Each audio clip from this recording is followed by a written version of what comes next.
நமச்சிவையா அடியவர்கள் அனைவருக்கும் அடியேனின் அன்பு கலந்த வணக்கங்கள். இன்றைக்கு மார்கழி மாதம் 12வது நாள்.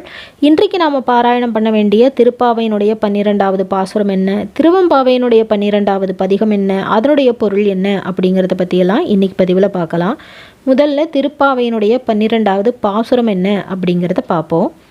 கனித்திளம் கற்றெருமை கன்றுக்கு இறங்கி நினைத்து முலை வழியே நின்று பால் சோர நனைத்தில்லம் சேராக்கும் நற்செல்வன் தங்காய் பனித்தல வீழ நின் வாசல் கடை பற்றி சினத்தினால் தென்னிலங்கை கோமானை செற்ற மனத்துக்கு இனியானை பாடவும் நீ வாய் திறவாய் இனித்தான் எழுந்திராய் ஈதென்ன பேருறக்கம் அனைத்து இல்லத்தாரும் அறிந்தேலோ ரெம்பாவாய். இது ஆண்டாள் நாச்சியார் கொடுத்திருக்கின்ற திருப்பாவையினுடைய 12வது பாசுரம். இந்த பாசுரத்தினுடைய பொருள் என்ன அப்படின்னு பார்த்தோன்னா, கனித்திளங் கற்றெருமை கன்றுக்கு இறங்கி நினைத்து முலை வழியே நின்று பால் சோர அப்படின்னு ஆரம்பிச்சிருக்காங்க. தோழிகளையெல்லாம் எழுப்புறதுக்காக அவளுடைய வீட்டு வாசலுக்கு வந்தாச்சு. எருமைகள் எல்லாம் தன்னுடைய கன்றுகளை நினைத்த உடனேவே அந்த எருமைகளுடைய மடியிலே பால் சொரிய ஆரம்பித்து விட்டதாம். அப்படி அந்த பாலை சொரிகின்ற எருமைகள் அங்குமிங்கும் ஓடி பாலை சிந்தியபடி அந்த தோழியினுடைய வீட்டு வாசலை எல்லாம் அப்படியே சேராக்கி விட்டதாம். இந்த அளவுக்கு விடாமல் பால் சொரியும் எருமைகளுக்கு சொந்தக்காரனான ஆயனின் தங்கையே, அந்த எருமையும் அவ்வளவு செழிப்பாக நல்ல ஆரோக்கியமாக இருக்குது. அப்பேற்பட்ட ஆரோக்கியமான எருமைகளை கொண்ட ஆயனின் தங்கையே, நாங்கள் உன்னுடைய வீட்டு வாசலில் இப்படி சேராக இருக்குது, அதனால் நாங்கள் வீட்டு வாசலில் ஒரு ஓரமாக நின்றுட்டுருக்குறோம். சீதையை கவர்ந்து சென்ற ராவணனின் மீது கோபம் கொண்டு அவனை அழிக்க ராமாவதாரம் எடுத்த கோமானாகிய அந்த நாராயணனின் பெருமையை பாடுகின்றோம். ஆனால் நீயும் இன்னும் பேசாமல் உறங்கிக்கிட்டு இருக்கிறியே. எல்லா வீடுகள்லையும் எல்லாரும் எழுந்திருச்சாச்சு. அப்படி எல்லாரும் எழுந்ததுக்கு அப்புறமும் உனக்கு என்ன இவ்வளவு தூக்கம்? சீக்கிரம் எழுந்து வா.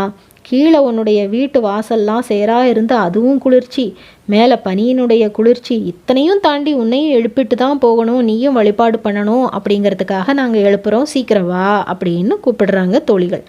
எவ்வளவு சிரமப்பட்டாவது ஒருவர் விடாமல் எல்லோரும் அவனுடைய திருப்பாதம் சேர வேண்டும் அப்படிங்கிறது தான், அப்படிங்கிற ஒற்றுமையை ஆண்டாள் இந்த பாடலில் உணர்த்துகின்றார் அப்படின்னு நாம் எடுத்துக்கணும்.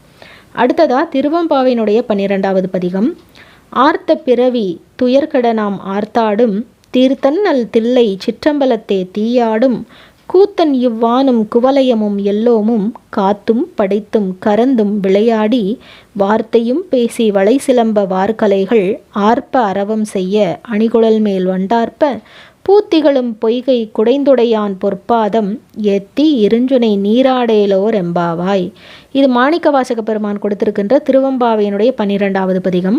இந்த பதிகத்தினுடைய பொருள் என்ன அப்படின்னு பார்த்தோம்னா, ஆர்த்த பிறவி துயர்கட நாம் ஆர்த்தாடும் தீர்த்தன் நல் தில்லை சிற்றம்பலத்தே தீயாடும்னு ஆரம்பிச்சிருக்கிற. ஆர்த்த பிறவின்னா இப்போது நமக்கு வாய்த்துள்ள பிறவியில் இனிமேலும் துன்பம் வராமல் தடுக்கணும் அப்படின்னா, கங்கையை தன்னுடைய ஜடாமுடியிலே முடிந்திருப்பவன் எம்பெருமான் சிவபெருமான். அந்த எம்பெருமான் சிவபெருமானை சிறந்த திருத்தலமான தில்லை சிற்றம்பலத்திலே சிதம்பரத்திலே கையிலே அக்னியோடு நடனமாடுகின்ற கலைஞன் எம்பெருமான் சிவபெருமான். வானத்தையும் பூலோகத்தையும் பிற உலகங்களையும் காத்தும் படைத்தும் அழித்தும் விளையாடுபவன் எம்பெருமான் சிவபெருமான். அப்பேற்பட்ட நம்முடைய சிவபெருமானை நம்முடைய கரங்களிலே இருக்கின்ற வளையல்கள் ஒளியெழுப்ப, இடுப்பிலே இருக்கின்ற ஆபரணங்கள் பெருவொலி எழுப்ப, பூக்களையுடைய பொய்கையிலே நீந்தி மகிழ்ந்து சிவாய நம சிவாய நமன்னு அவனுடைய மந்திரத்தை சொல்லி அவனுடைய பொற்பாதத்தை வணங்கி மகிழ்வோம் வாருங்கள் அப்படின்னு எழுப்புறா போல இந்த பாடலிலே மாணிக்க வாசக பெருமான் சொல்லியிருக்கின்றார். இந்த பதிவு உங்கள் எல்லோருக்குமே உபயோகமாக இருந்திருக்கும். உங்களுக்கு பிடிச்சிருந்ததுன்னா லைக் பண்ணுங்கள், உங்களுடைய நண்பர்களுக்கும் ஷேர் பண்ணுங்கள். மீண்டும் ஒரு நல்ல பதிவிலை சந்திக்கின்றேன். நன்றி, வணக்கம்.